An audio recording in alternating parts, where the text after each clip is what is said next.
रामपाल जी भगवान जी की जय हो। जब हमने रामपाल महाराज जी के चरणों में अर्जी लगाई, क्योंकि उस पीड़ा को हमने नजदीक से देखा, उन सरपंचों ने देखा, हमारी सरकार ने भी देखा, और ऐसे टाइम में भगवान का रूप लेके संत रामपाल महाराज जी ने अकेले जमींदारों को नहीं बचाया। भाइयों, सुनने की बात है, जितने भी हमारे कार्यकर्ता बैठे हैं, अगर जमींदार मर जाता तो इस दुनिया की जीने की कल्पना नहीं कर पाते आप।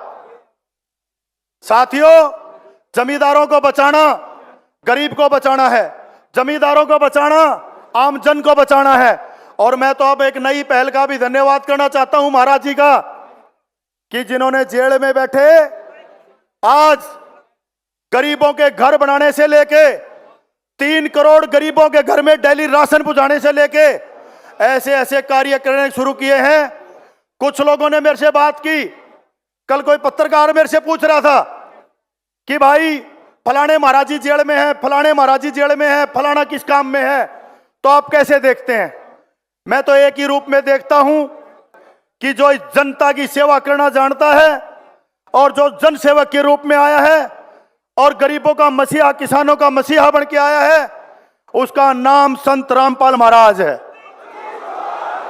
सोचे जब भी किसी किसान के घर में कोई अन्न डाल, सोचे जब भी किसी किसान के घर में कोई अन्न डालने का काम कर दे, और जब भी किसी का मकान बना के किसी बाढ़ग्रस्त एरिया को सुरक्षित कर दे, तो मैं नहीं मानता। कुछ लोग कहते हैं भाई संत रामपाल महाराज जी को भगवान का रूप कहते हैं।